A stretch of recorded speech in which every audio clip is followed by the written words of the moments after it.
since Nepal. I did that recording without the audio on, and I've been really trying to pay attention to that. I'm in Chamonix, France. It has been a great start to spring and getting back into the summer season and traveling the world. Since February, March, I did 4 trips in the British Virgin Islands sailing. We've run trips to Everest Base Camp in Nepal. We just had a group finish in Iceland. We did a Utah trip, and I just got finished on Kilimanjaro. Today, we actually ran our first Hop Outdoors up at Snowbird, where we bring at-risk kids from the Valley of Salt Lake up to the mountains and take them out for a great day. And today I'm in Chamonix, France. It's raining right now, but it's been beautiful during the day. And this is the time of year that in the evening, as the sun goes down or gets lower in the skies and the clouds build in the afternoon, we get some rain showers in the afternoon. But it's been really fabulous here so far. It looks like I got some people on the line, which is nice. Number of you out there tuning in. Thanks for doing that. I'm going to share my screen. Okay. Again, thanks for joining. I will take questions at the end. So if you've got questions, I'd love to hear them. You can put them in your comments as we go. This is our group last week on Kilimanjaro. We just climbed Kilimanjaro. This picture's about 6 days old. We had 11 people, all summit Kilimanjaro. It was fabulous. Always a lot of work for people on the summit night. It's a push to 19,341 feet, and it's awesome. And we had a great time. The weather was great. You can see in the photo, sun was coming up when we got to the top, blue skies in the background. And then we descended off the mountain for 2 days, summiting on our 5th night, and Kilimanjaro spectacular.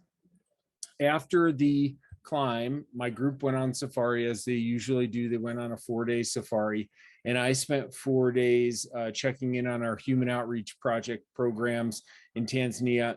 And these pictures are from the safari that we did with our children from the Kilimanjaro Kids community, our staff from the Kilimanjaro Kids community and their families. I invited some of the mountain guys along, and they brought their families, and it was a really fun time. We went out to the Ngoro crater. We had a large group, and we spent the night in a safari lodge outside of the park, so it's a little bit more reasonably priced. But we had a group dinner, and then the next day the kids could play at the pool. And we brought 96 people on safari in 18 Jeeps. It was awesome. And I got to say, the really heart-touching thing about this thing is most of them had never, more than most of them, just a very few, if any, most of them had never been to the Ngoro crater or the conservation area or on safari. So for them to be able to take their children and for our children to go, we've now got 30 children at the Kilimanjaro Kids community, and there are 9 of them that are away at boarding school, which is customary in Tanzania. I'm not going to get into it, but it was great. I also was able to visit the Makuyuni school where we do our school lunch program. And I had been here before the climb and then repeated back because we had a group of students that showed up that had raised money to put in this floor that you can see in these photos. At the Makuyuni school, we now feed over 1,100 kids lunch every day. So that's a really great program for us to be running. After out visiting the Makuyuni lunch program, when we're out there, I was able to visit this pavilion that we built. And one of the things I've noticed is that after we provided the school lunch, you can see the mamas in the lower left cooking in the big kettles, the beans and corn for the children, over 1,000 of them having lunch every day. We built this pavilion so they didn't have to just sit there and eat in the dirt, also to protect them from the sun in the dry season, the rain in the wet season. And these students raised money to put in the floor for the pavilion. And we do a lot of projects like that where people raise money for specific things. And they came and they're actually there right now putting this floor down, a full solid brick floor with our local construction crew. It's a great experience for them to be able to work with the local construction crew and really do something themselves. So here's some other pictures from the lunch program where we're feeding the children at that public school. Then I was, of course, based in and out of the Kilimanjaro kids community. And I wanted to throw these pictures up. In 2008, you can see in the upper left when we first bought the 4 acres of land, dirt field, nothing there at all. And it was really a long push. You can see upper right where we were able to build the pavilion the first year. That's the start of it, very barren. And then we got our first 10 children. We now have 30 children. And the lower right and lower left are pictures from just the other day. Some of our children coming home from school. You can see Kilimanjaro in the background there. And then, of course, this picture that I took with the drone, which was of a whole complex. Now we have multiple buildings. You can see it's all fenced in and has trees that we planted from the very first year. Our pavilion now, the centerpiece, and our dormitory, some bathrooms, our dining hall, staff quarters, administration building over here, cow corral and chickens in the back here. So livestock, gardens in the middle, a fish pond over here on the right, and then a guest house here where we house these students that are doing the floor at Uni and other groups that want to come in. And it was amazing. The last day I was there, the mountain came out of the clouds in Kilimanjaro right there in the background. And it's a perfect location for what we do. And like a lot of things, I just took off 2 days ago and flew from Tanzania, Africa into Geneva, Switzerland through Amsterdam and arrived at Chamonix. Yesterday, I had kind of a free day and I was able to go up the Guida Midi tram to the mid station, hike the Balkans Nord across to the Mountain Bears train. Picture of the Drew on the left, Chamonix this morning in the upper right with the Mont Blanc and the Guida Midi in the background there. And it's just been a great start. But today I wanted to talk to you about our Matterhorn to the Mont Blanc adventure. It is 8 o'clock at night here. So we're 8 hours ahead of our home base in Utah, where I believe it's noontime. I know it's noontime. And we are going to go through our Matterhorn trip. So usually what people do from the US is fly over to Amsterdam or Paris and then connect into Geneva, Switzerland. Although we're in Switzerland, it's the most convenient place to fly in, and we'll go over a couple options there. And then we're going to pick you up at the airport and we're going to head towards Zermatt, Switzerland for our first night. You can see on this map, Switzerland, Italy, France, all divided by the main area, the Mont Blanc Massif and the Matterhorn and the Alps, the European Alps. And we can travel from one country to the other very easily around the way. So the best time of year for us to run this trip is from June, July, August, and into September. When we get into late September, although we can have pretty nice weather into October, also it could snow. The thing about it is in September, the lift systems start to close for a brief period for maintenance before the winter season. And we use the lifts a lot during our trip. And the heart of the summer here is beautiful. The trip is set up for people to really enjoy these alpine villages and the summertime conditions. Some people that come over on the trip do a early arrival where they come into Zurich, Switzerland, take a train from Zurich to St. Moritz one day before our start time. They spend the night in St. Moritz, and then they'll take the Glacier Express train into Zermatt. So we'll meet at the train station in Zermatt when they arrive. The Glacier Express train goes through dozens of tunnels and bridges, and all past all the big glaciers in Switzerland. So it's a really great way to start if you choose that early arrival option. Regardless, one way or the other, we all come together and meet in Zermatt, Switzerland, and home of the Matterhorn. You can see it back there in the left corner.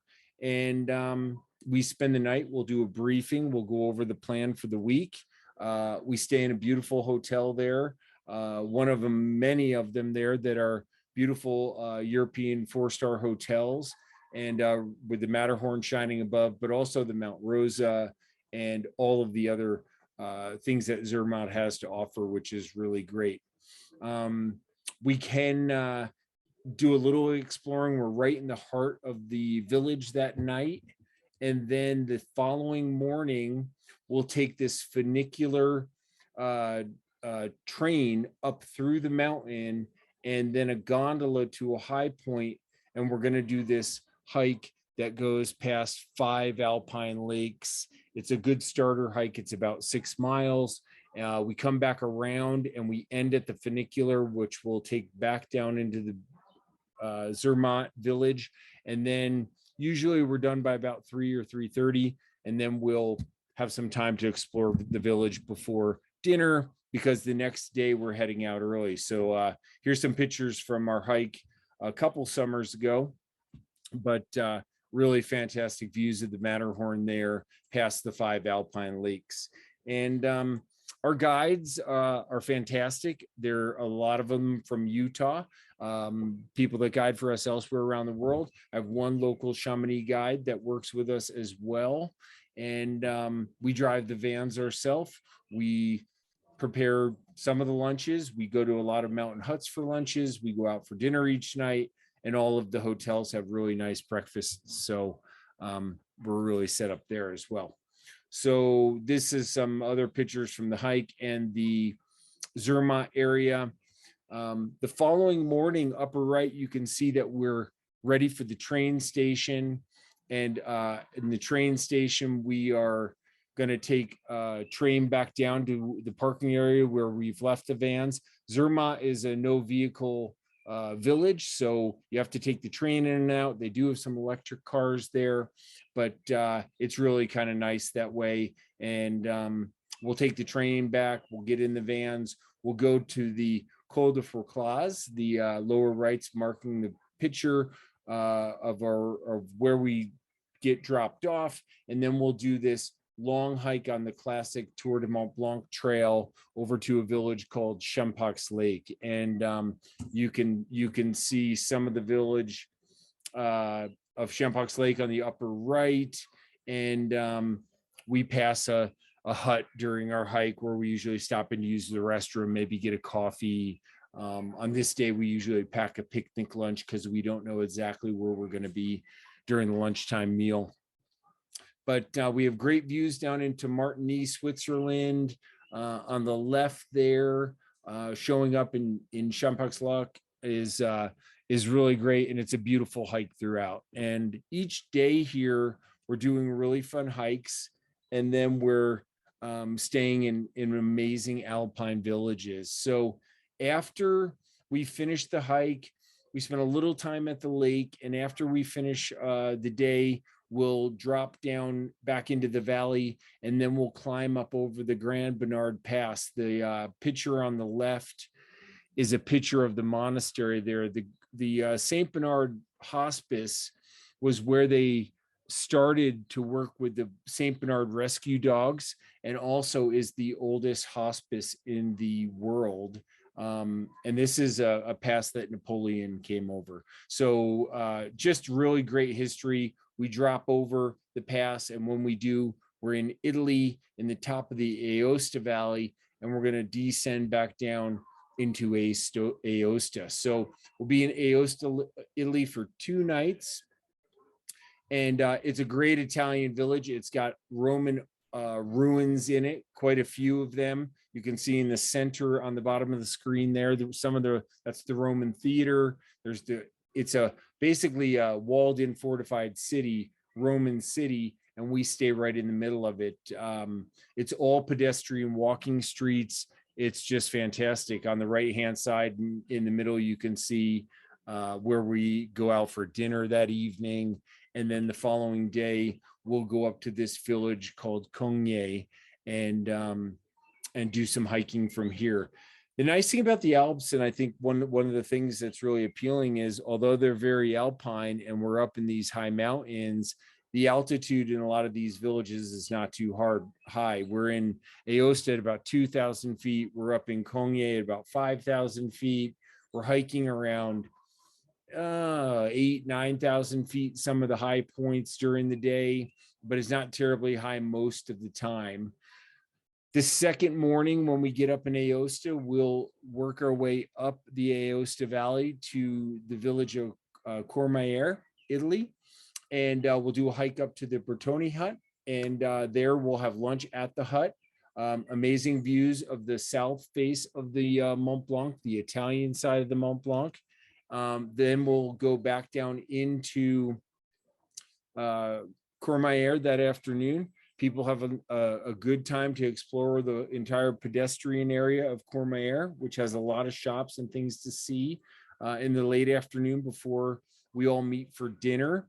And then the following day, we'll go back up and we'll hike again up in the south side of the Mont Blanc in the Tour de Mont Blanc trail up to the Elisabetta hut. And then from there, we'll work our way back down from the Elisabetta hut and spend a second night in Courmayeur, Italy. So here's some photos of the huts and having lunch on the lower part of the screen. Courmayeur, some of the hotels that we use on the upper left, and the views from those hotels with stunning mountains all around. It's just absolutely beautiful. So then if you look at the screen and you can see my pointer here, we're on the south side here in Courmayeur, Italy. We're going to pass right through this tunnel over to the France side of the Mont Blanc Massif and pop out in Chamonix, France. It goes right through the mountain. And when we do, we pop in to Chamonix, France, which is just over 3,000 vertical feet. And this is the birthplace of alpinism. This is where they really came up with the concept to climb mountains. It's where I'm sitting right now. I'm looking out my balcony door, and it's just surrounded by amazingly beautiful mountains. And the village is just another one of the classic alpine villages that we'll visit. This is a picture of the Mont Blanc, the highest point in Western Europe, and very popular climb. And we work our way up to the head of the valley to La Tour, which is one of the highest alpine villages in the Alps. And we swing by the bakery in Argentière, which is really nice because people can go in and pick what they like for lunch. We'll do a picnic this day, and there's lots of cakes and great sandwiches and all the things. We'll take a gondola to a chairlift, and this past year they put in a new gondola than the pictures I have here, because I haven't been up there yet since I've been back. And we'll go up to the top of La Tour. So if you can see my pointer, we're going to go right up to the top of the lift system here in La Tour, and then we're going to work our way from France over the ridge past this hut into Switzerland and over to the La Croix de Fer, the Iron Cross. So we started the morning in Italy, came through the tunnel into France. We're now in Switzerland, hiking over the ridge. And then after our hike, we're going to come back down. And it really depends on how the group's doing. We can always split up, and then we can work our way back down either to the lift or hike off, or a number of different options there. But this is the ridge line up above the village of La Tour, where my pointer is here. Some of the glaciers that are now receding above La Tour. And you can see the Mont Blanc Massif way down here above Chamonix on the other side of the screen. So we're working through that whole valley there. Here's some of the pictures from the day hike up and above La Tour. There's the Iron Cross at the Croix de Fer, and just a spectacular, yet another spectacular day out in the mountains. That evening, we're going to spend the night right in Chamonix. The hotel, I'm in an apartment right now, but the hotel we stay at, the Alpina, is just right across the way. I can see it from my balcony, right in the center of town, where you can walk outside and walk around and explore. Chamonix is a great village to do that, as is the others. And then the following morning, what we do is we'll get up. I like to, and I think maybe it's a ski patrolman in me, all those days avalanche forecasting at Snowbird, I like to catch the early tram car at 7 o'clock in the morning.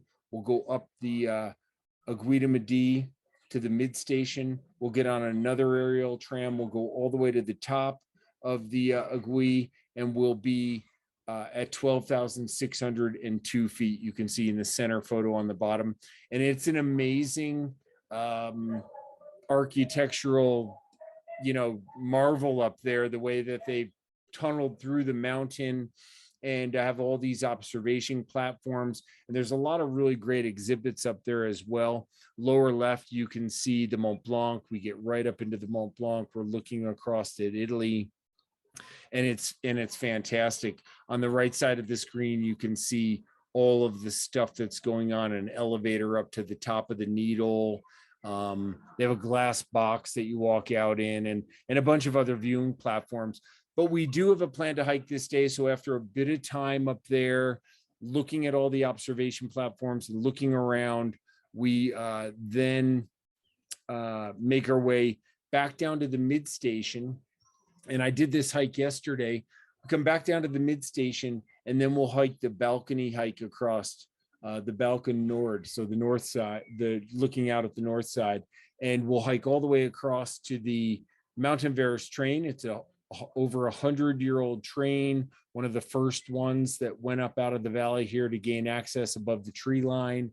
We'll take that back down. We'll be looking at the Dreux. We'll be looking at the Mer de Glace glacier, the largest glacier in France, and then we're going to work our way back down to the valley bottom, where people have some time their last evening in Chamonix to shop around and maybe get some things they want to get before they go home. So you can see the aerial tramway ×2 in the center photo, and that statue that's in town, very famous on the upper right, is the two guys that first climbed the Mont Blanc, a doctor and a gem farmer that are pointing up at the top of the Mont Blanc.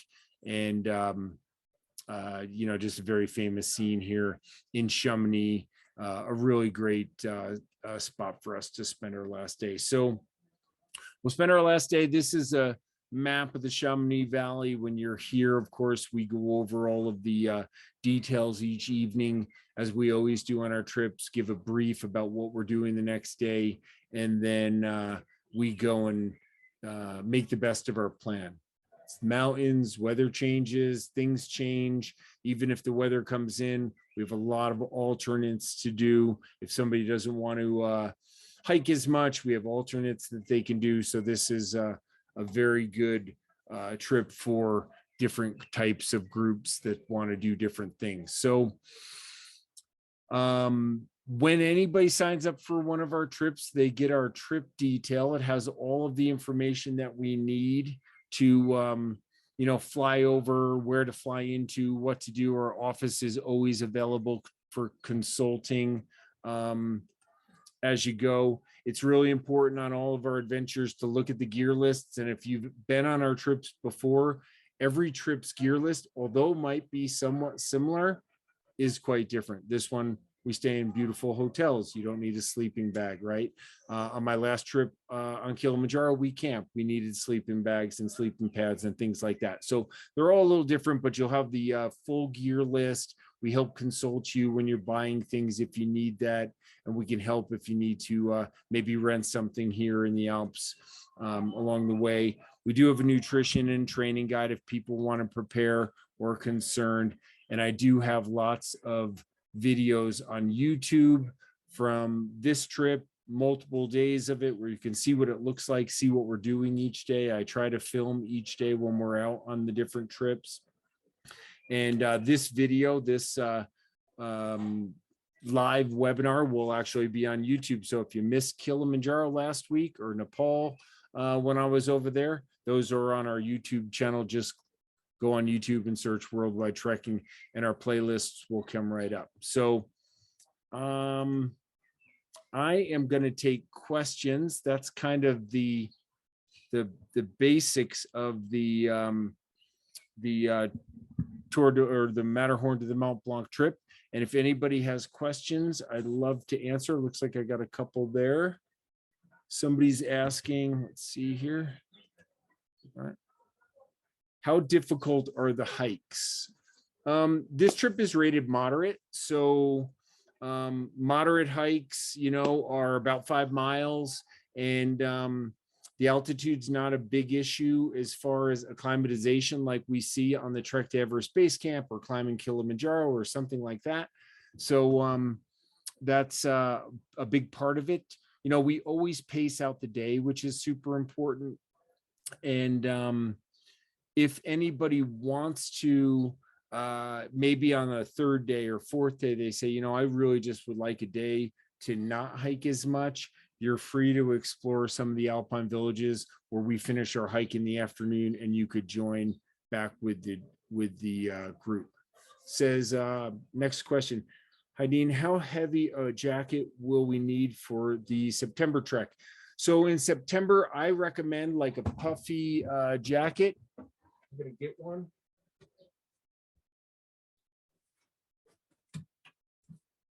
A nice little puffy like this, just like a puffy sweater type jacket. I actually wear that one on Kili, but those pack super light. So if you can bring a puffy type jacket, a fleece layer, not that it's that cold, but when we go up the Aguida Madi at 12,000 feet at 7 o'clock in the morning, it can be cold up there. So puffy jacket's nice to have. In the evenings, it could always cool off. And then you're going to want like a shell jacket for wind or rain or any kind of weather that can come in the mountains. And in the Alps, we'll see the weather change quite a bit throughout our trip. And they change from the south side of the Mont Blanc to the north side to Zermatt. They change quite a lot. All these little valleys make different weather systems. So go down the gear list, that could help you out. Somebody saying, see you in July. So great. What are the border crossings like? Are there long delays between countries? You know what? The difference here is in these mountain passes that we go through for the border crossings. When we drop over from Switzerland into Italy at the Grand Bernard Pass, we won't even see a border agent at the border. We'll just drive through, and the sign will change, and the architecture will change, and all of a sudden we'll be in Italy. When we come over from France or from Courmayeur, Italy into France through the Mont Blanc tunnel, of course we've got to go through the tunnel, so we're going through a toll booth kind of thing, but there's not really a problem there. We just drive on through, pay our toll, and then drive through to France. And then the same when we drive from Chamonix at the end back down to Geneva, where you fly home from. That's just usually just a slow through the maze of crossing the border, but nobody stops you or asks any questions. So borders really aren't such a big concern there as much either. So I think I got one other question here. Can't wait for September. See you soon. John, I'll see you too. I'm looking forward to seeing you guys again. We had a fun time in Utah, and I'm looking forward to some more fun here in the Alps. We're gonna have a great time, as I will on all of my trips that I'm doing this summer. I'll be here through mid-August, so I have 4 back-to-back Alps trips, and I will go live from Zermatt and then from Italy, and I'd like to just kind of narrow in and talk about those places a little bit more, the history. So when I can, I'm going to do some more of these live broadcasts And then I'll be going back to Utah for a couple weeks at the end of August, coming back over in September to do another trip in September.